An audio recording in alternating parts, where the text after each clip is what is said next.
Mondays, whatever gets you going for the week. Um, this particular, last night I was thinking about, in light of everything that's happening right now, what would be one of the best topics that we can talk about? And there's something that we address all the time with all our students and our clients with their services. And it's more than just about money flow. For those of you, see the Six Figure Academy, and it's about helping people eliminating money anxiety and stress and worry. Sure, we help people with their money flow. We help people with their mindset. But I think one of the biggest things that once all that is handled, all those blocks are released, what is it that we spend most of our time doing? And that is helping people understand life mastery, understanding what it means to create a sustainable, prosperous lifestyle. And so that's why, and we think about, a lot of people initially when they come to us, they say, oh, I got to make more money, or I got to improve my financial circumstances. I want to eliminate the stress around my life around money, which is great, but that's a temporary circumstance, right? So when we move away from that, what is it that we then focus on, right? Because we can actually help people get away from that pretty quickly. Then what? Now you got this money flow coming in. Why are you having that money flow coming in? What happens in your life now when you don't have those stressors or those blocks or those challenges that you've dealt with for a big bulk of your life? Most of the people that we work with around 30, 40, 50-year-olds, right? Yes, we have a few outliers that are 60 and 70. And yes, we have a whole separate, part that deals with teenagers around life issues, not necessarily around money flow.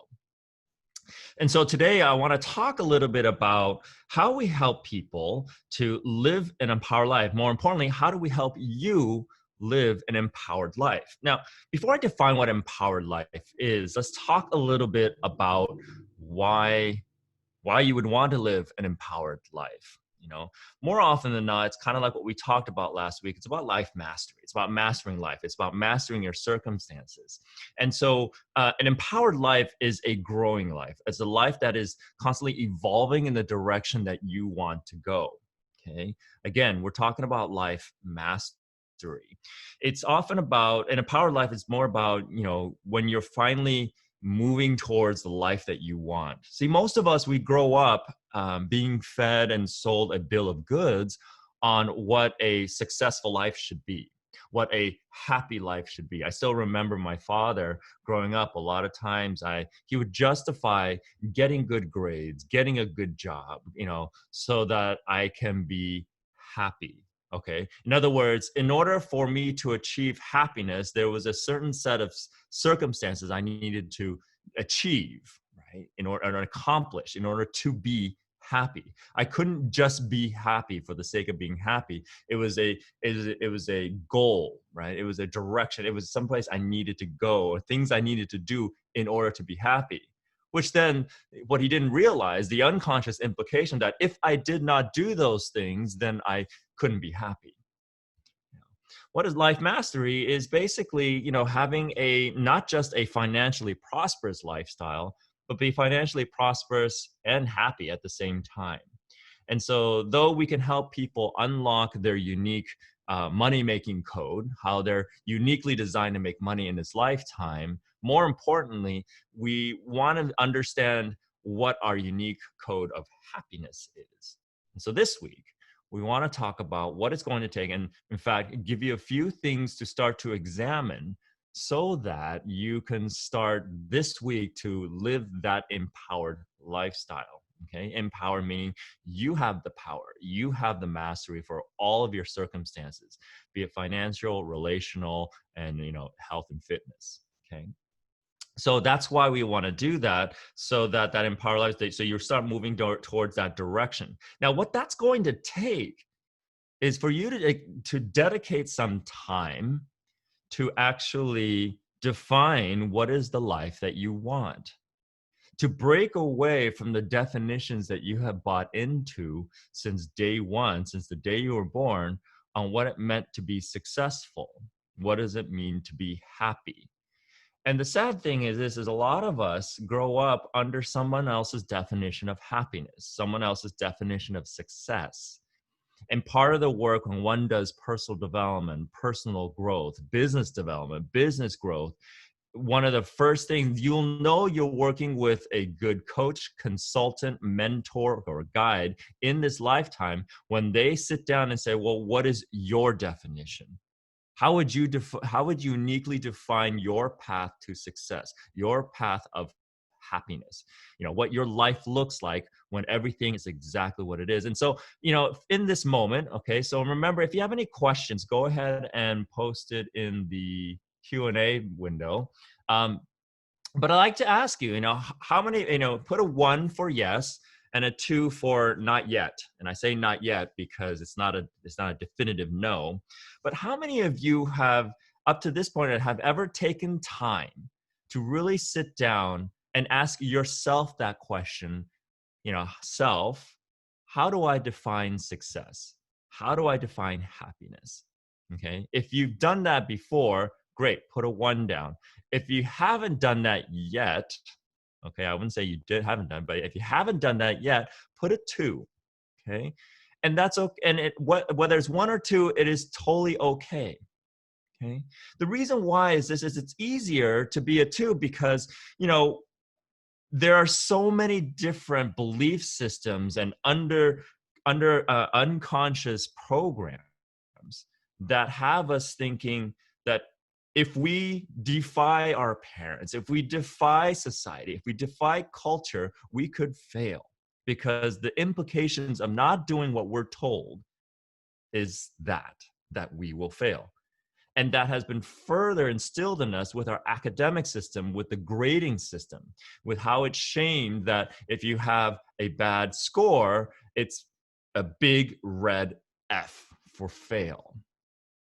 Growing up, when we failed and we actually didn't perform well, we would actually get spanked. We would actually get punished. These days, it's a little bit different because we're starting more and more of the new generation starting to understand that failure is an opportunity. When we fail, it is feedback. So I often like to say to parents to start to look at Fs as feedback, okay, if indeed their kids get an F, okay? So what we want to do is want to start breaking away from that so we can really sit down and focus on, okay, now that I've been around life a little bit and I understand a little bit more about myself and I've actually invested time into learning about myself, what does myself want? Okay, if I didn't have to worry about someone looking over my shoulder, like my dad or my mom or my grandparents or society or my peers or my colleagues, and it was just me, myself, and I really want to have an honest conversation, what would a happy life look like? What would a successful life truly look like? Would I be doing what I'm doing right now? And if I do love what I do right now, what would my unique way of doing things be best represented? Is it the way I'm doing things right now, or could it be a little bit different? So you can start to see that as you ask this question, as you explore your definition of happiness and success, it's going to start to expand more and more into areas of your life to start to help you re-examine your approach, your process, your strategies. What's nice about this, the byproduct of doing all this and investing the time to do this, is that you start to carve out a unique niche for yourself. I've worked with a lot of real estate agents in the past and even currently, and every single time, especially the new agents that come into my world and say, what do I do? Wei says, well, first and foremost, just know that you're going to be presented with a plethora of ways to build your business. And just because one way worked for somebody, if it doesn't resonate with you, you could try it to see if it works for you, but it doesn't mean if you don't do it the way they do it, you can't be successful.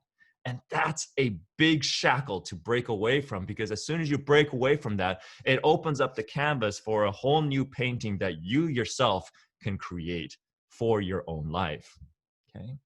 So this is a little bit of a why it's such an important thing to strive for having an empowered life. So let's talk about what an empowered life actually is. See, in our lifestyle, there's not just work, contrary to what we are raised to kind of invest a lot of our time and energy into our lives. Work is not, in our entire lives. Okay. How many of you, one for yes, two for no, in this particular case, how many of you have found yourself living a life where the majority of it is taken up by work or thoughts of work or activities around work, so that you can hopefully create a life that you are trying to live right now? Okay. One is, yes, I have been putting a lot into spending most of my time at work. Or two, have a pretty relatively balanced. So meaning, no, I don't spend all of my time thinking about work, doing work, strategizing around work. Okay. And there's nothing wrong with any of these answers. Okay. The reason why I want to ask these answers is, one, to get a little bit of engagement, understand, how I can best cater my conversations with you around these topics. And, my fellow Asian friends out there, our culture is brutal around what it takes or how we define success and happiness. Young and Jesse, I get you. Okay, so yeah, it's interesting here because while we define an empowered life, what an empowered life actually is where there is a reflection of what human beings do every single day, every single year of our lives. Okay, we've often heard the phrase, "If you're not growing, you're dying," right? And every single day we are growing in a physical way, in some shape or form. Okay, after a certain point, if we stop telling the body to grow, it starts to age, but in a way that's still a growth type of circumstance, just growing in the opposite direction. So our physical body is constantly growing. Why wouldn't we be growing in other areas of our life? Okay, the three main areas of life that represent that where there's growth all the time is what we call the three main pillars of an empowered life. Is one, work, obviously. Okay, the second part is health and fitness. Okay, we've heard this enough. Our society has basically gone to massive campaigns in helping us understand the importance of health and fitness. Okay, though our medical system may not always go about the right way, but we still do the best what we can. And then third, of course, is relationships. Okay, we are social creatures by nature, and believe it or not, there are areas in relationships that can grow as well. I grew up in a household where relationship was not prioritized almost ever. Okay. And it went to a standstill after people got married and had kids. And so what I got to see was like a stagnant growth inside the area of relationship, which over time, if you think of it like a wheel with three major spokes, okay, we've got relationship, we've got work, we've got health and fitness.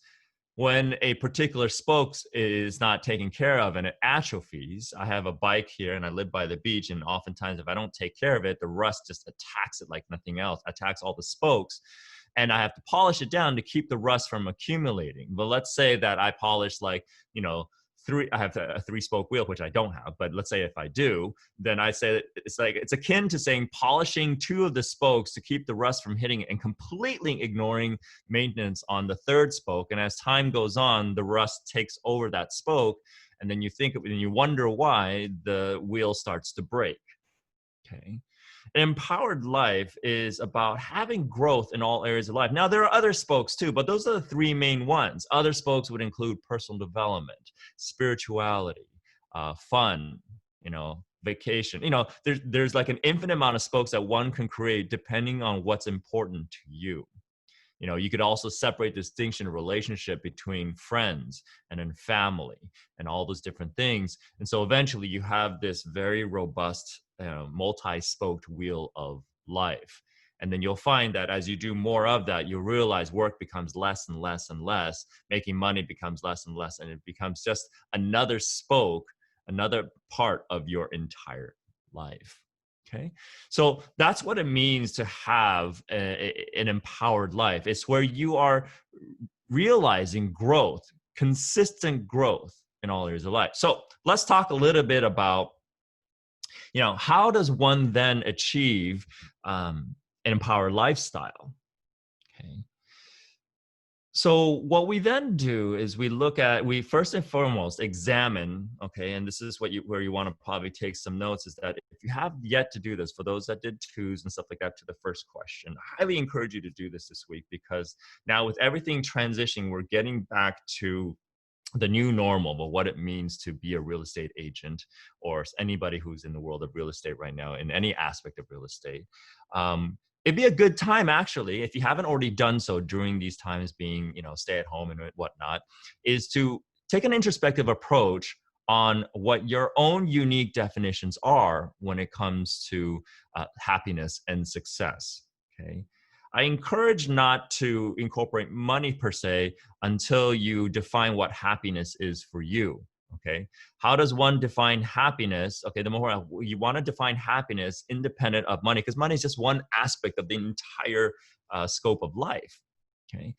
So happiness, and if you find yourself like having an overwhelming definition of happiness that includes and as in a very high priority, not to say that you can't, but that most of the talk is around being able to pay bills and financial independence and not having to worry about bills, then we really want to recognize that there's probably more to the definition of happiness that need to be uncovered and revealed. And so that takes a little bit of time. So what you want to do is, first and foremost, okay, sit down and define your unique definition of happiness, your unique definition of what success is. Once you define those terms, okay, start to define the other terms that you use often in your life, and saying, if you're having struggles achieving certain terms or certain states in life, is it possible that you're trying to achieve a version of what that statement is by someone else's definition? In other words, if, let's say, for example, you want to achieve, well, let's just say success, okay? And for some reason, on the books, everything looks like you are successful. Everybody's telling you successful, but you yourself, you don't feel successful. Chances are you've been spending your life achieving the success as defined by somebody else.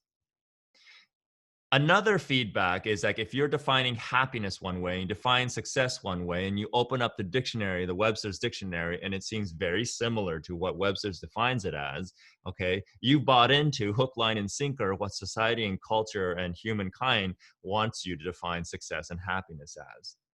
Every one of you is a different person. And as such, every one of you have a unique definition of what happiness and success is. Just take a look at how you've uniquely structured your entire life. And I guarantee you, if you put it side by side with somebody else, one of your peers and colleagues, it's not exactly the same.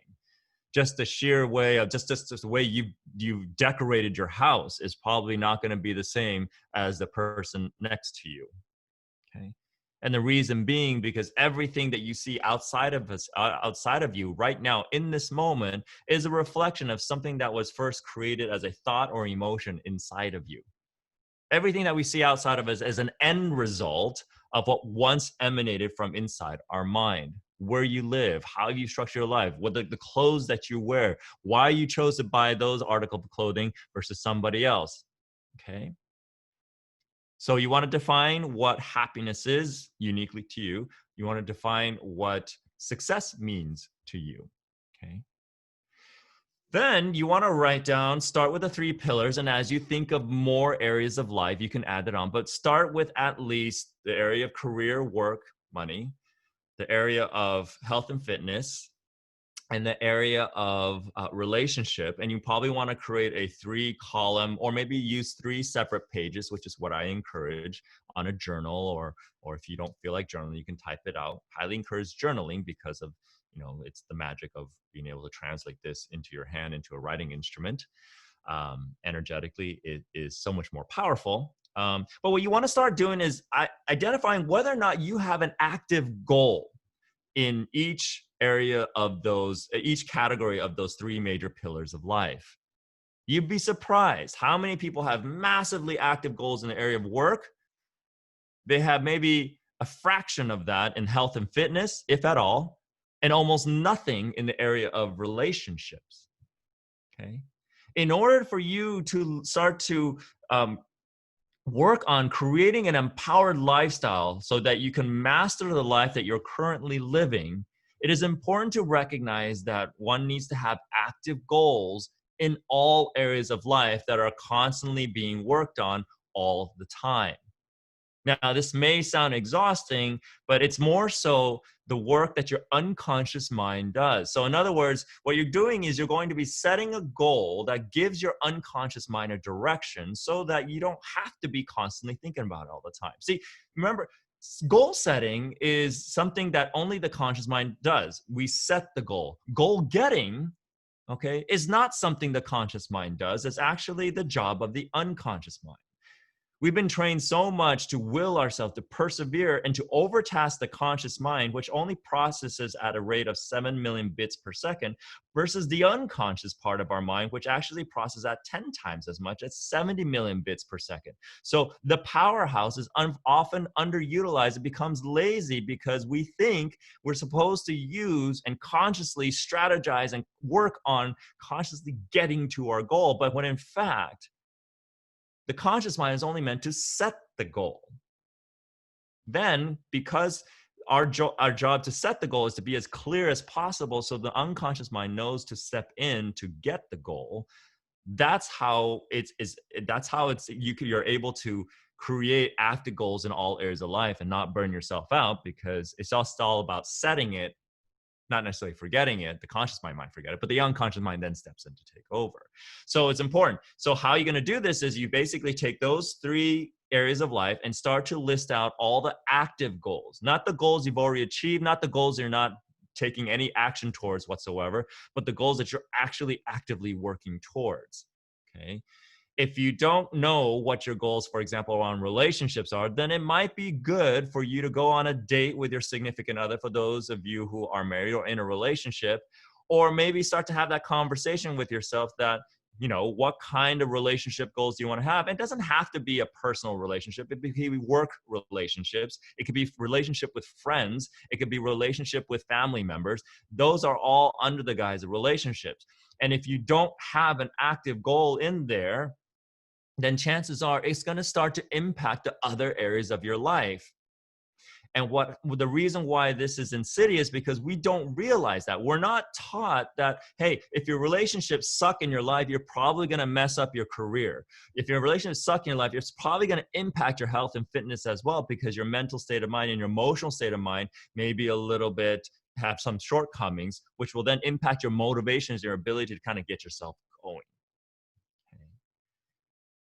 Obviously, if in health and fitness, if you don't have an active goal in there and you're not actively, working on your health and fitness, then your vessel and your instrument of creating success and happiness, or helping you create this lifestyle, is going to be compromised. So that's a no-brainer. And that's why people say, well, I got to work out. And then they say, well, I need to work out. And that's a whole separate conversation, why you need to work out versus wanting to work out. Okay. People who overcompensate and are getting frustrated, they would apply all these strategies to their area of work and career and money, and they feel like they're hitting a brick wall over and over again, and they're doing what everybody is saying they should do in their work. They're doing what everybody should say to deal with their money and their money mindset, and they're still not getting anywhere. Then it might not be your skill sets or your acumen around work or money. It could very well be that your health and fitness spoke, or your relational spoke, is the area that actually needs to be focused on. I worked with a client one time where we had set a goal for the year. And then about 6 months in, we hit all of his goals for the year. Well, it was interesting and frustrating to him. And it was fascinating because he told me that he was just about to fire me until he looked at his goals and he realized he hit them all like 6 months early. He calls me up and he goes, how did you know? And I said, is that how we are right now? We don't even say hello and say who this is. I mean, I know it is because it's caller ID, but you don't even say hi. You just start off with your questions. He goes, oh, sorry, Wei. Hi, Wei. I'm like, hi. What's going on? He says, how did you know? I said, how did I know what? He says, we just had our meeting today at our office, and I just realized every goal that we had set for the year, I've hit now. I said, great. What's the problem? And he goes, well, for the last 6 months, we've done nothing. To my frustration, we've done nothing for my business.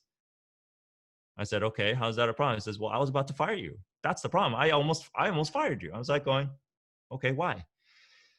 Up to that point, so he had come to me with financial goals. He had come to me with career goals. And then when I took an examination of his life, the guy was on so many meds because he was stressed out and working so hard all the time. He used to be an athlete in college, but now he was overweight and just kind of like struggling with his health because he had stopped working out. Okay. His relationships at home was suffering. He was on the verge of getting a divorce. His kids barely knew him because he was never home because he was working at the startup company and he was one of the executives. And he was so, it's just basically immersed his entire life into being the breadwinner, but achieving a goal that he found himself an elusive financial goal that he kept missing. Okay. What we worked on in the first 6 months was first and foremost his health. We got him off practically all the meds that he's on just to maintain himself. Almost like I told him, he says, you're basically taking these drugs to stay alive, and he goes, oh, I know, I got to get off these. So we helped him get off of that, worked with his doctor and everything like that.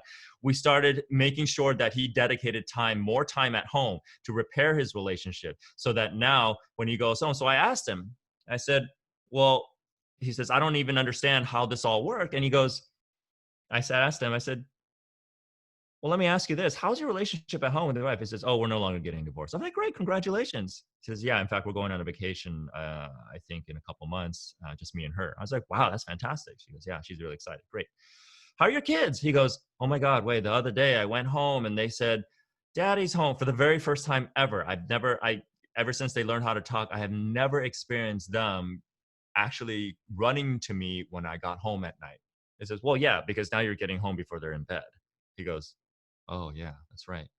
And as we continue, as I continue to ask the question about his current status in life, where he hadn't up to that point hadn't even thought about looking at, because all he was focused on was hitting his financial goals, hitting his work goals, he realized that the reason why he hit his goals was because he started to create an empowered lifestyle. He started to create a harmonious relationship between his relationships, between his health, and then between his career, because he was so heavy on his career side that the other two major spokes in the life were completely atrophied. Okay. This is the benefit. Okay. This is how one creates true success and happiness, is by making sure that you have active goals and you're paying close attention to the entirety of your life, because the entirety of your life and entirety of your state of being is what is responsible for having you or helping you create the lifestyle that you want, not just for yourself, but for the ones you love and care about, for those of you who have those as priorities as well. Okay.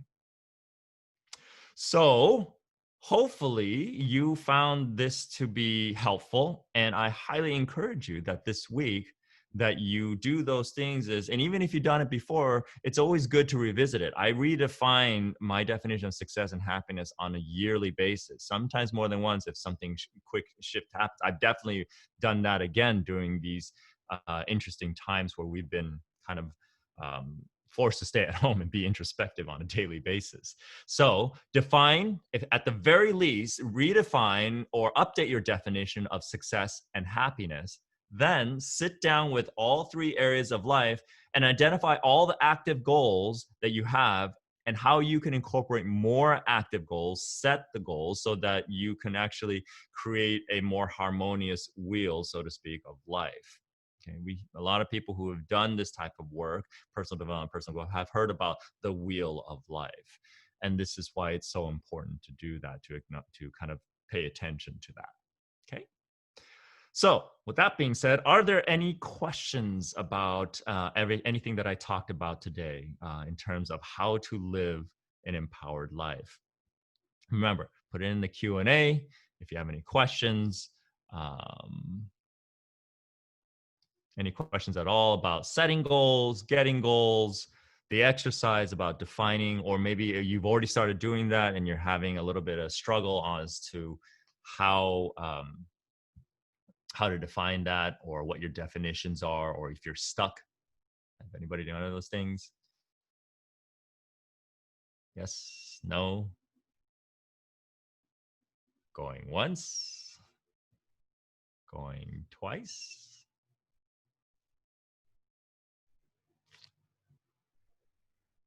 Anonymous attendee. Okay, what if all of your closest relationships have died and finding you're stuck in going forward? Okay. That's a good question, actually. Okay, so in terms of relationship, what if all the question is, what if all your closest relationships have died and finding you're stuck in going forward? Okay, so I've had worked with people in their 60s and 70s and helping them redefine, their perspective in life. I had a particular gentleman who came to me and he said, "Wei, I've gone through everything in my life and I've achieved some significant amount of success. My girlfriend recommended me to see you. And what I want is I want to repair the relationships I have with my kids and my grandkids because I've totally estranged myself from them. And I'm wondering, how can I do that?" And what we did was we had to resolve, um, do a lot of what I just talked about today is taking time to go in and defining that. Okay. If you are older in your 60s and 70s and you find, that you're starting to age out of those types of relationships, we start to think about we re-examine our lives and look at what else is there to do. Okay. The fact is that though our closest friends have, passed on or whatever the case may be, doesn't mean we can't have a goal of developing new relationships, meeting new people, okay? Being able to expand out of that as a way to open up our horizons. It also depends on what your goals are at this juncture, okay? That really needs to come down to you investing that time. Says, well, what is it that I want? Okay, going back to the conversation we had a few weeks ago about the want muscle. What is it that you want right now? Okay. And it can happen at any time. And what was interesting was when I did this work, he was in his 70s and I did this work and I was scratching my head a lot of time, is that this guy's investing a lot into to re-examining his life. But then what happened was he started to learn some really interesting about himself that he never knew. And he says, Wei, what's really sad is that I am so grateful that I'm actually taking the time to learn more about myself at this time of my life so I can look at whether or not, or what areas that I've deviated from my unique value proposition of self in this lifetime, and what I can do with what I have right now to be able to um, further improve my footprint, my legacy of what I want to leave behind. And to be able to go, he said this, to be able to go to my deathbed and literally lie there and say, you know what? I did good. He says, because I've literally had friends and peers on their deathbed telling me and questioning still, did I actually live the life that I wanted to live?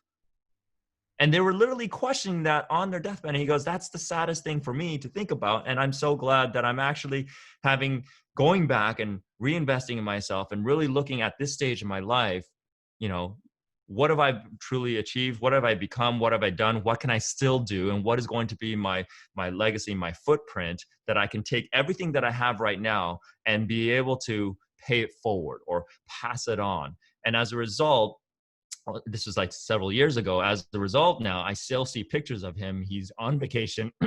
He's with his kids. They're happy. They're smiling, and he's like grateful. And it's a complete turnaround.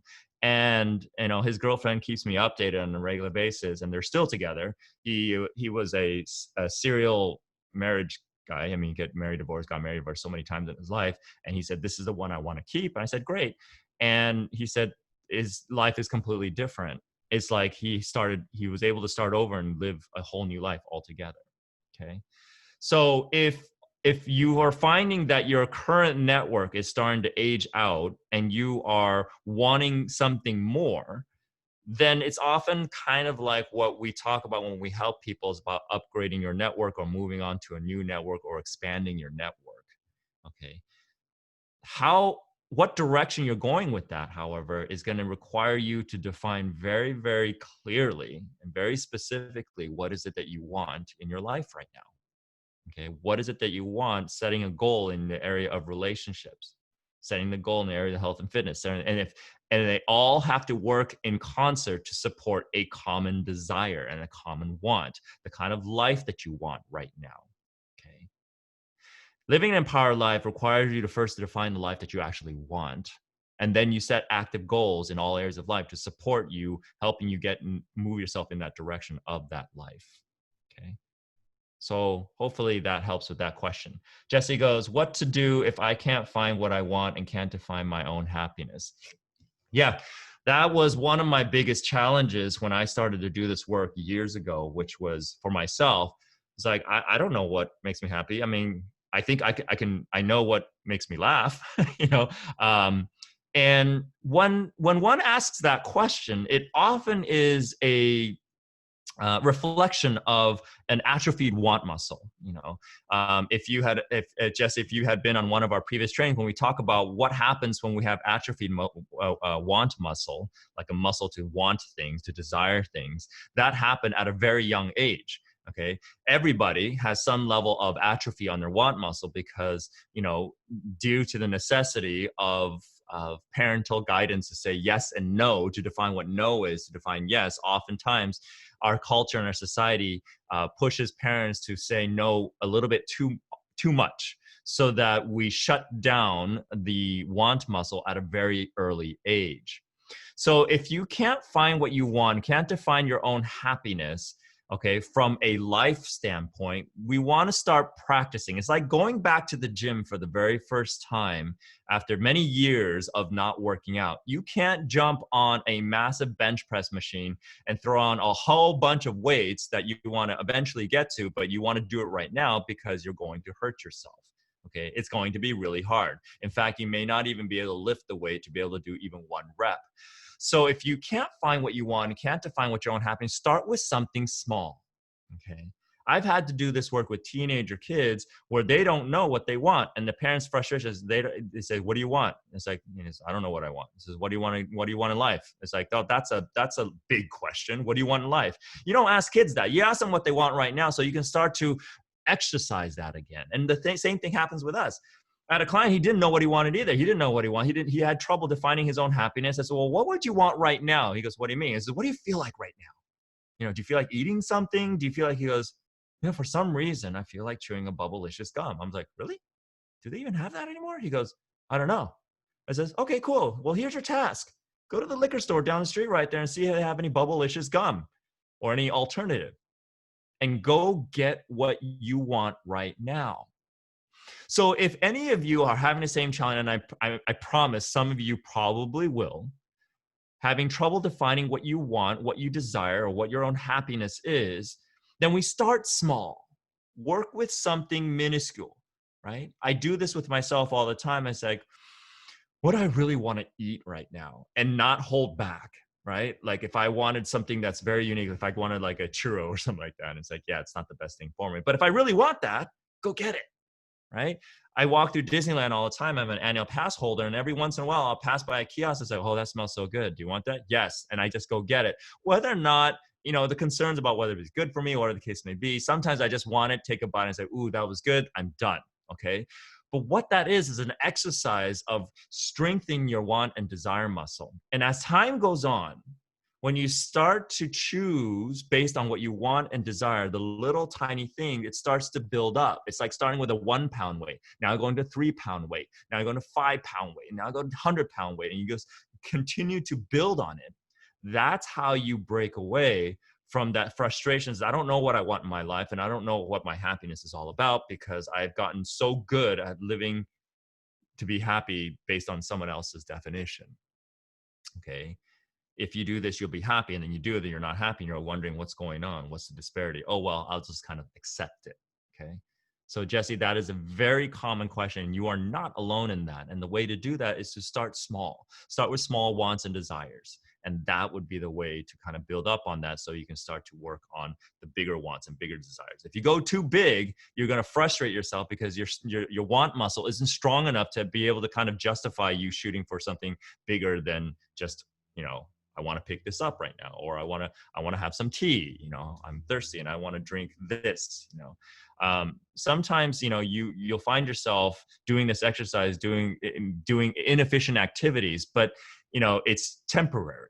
You know, there have been moments where I have clients who said, Oh, I look in the refrigerator and there's nothing there, but I really want juice. And I said, then go out and get it. It says, really? Just go out and drive my car just to get juice? Says, yes, it's a temporary thing. What we're doing is strengthening your want muscle. Go out and get it right now. Your unconscious mind will thank you for it, and it will pay dividends down the road when you start to recognize and make choices around your true wants and desires. Okay? That's how you start to create a life that you want. Good question. Okay. Any other questions? Keep them coming. The more you ask, the better this gets. If not, last call for alcohol. Going once, going twice. And I think that's it, Nikki. Great. Thank you so much. And thanks, everyone. And have a great week. And we will see everybody next Monday. And good luck with your week and stay productive. Thank you. Bye.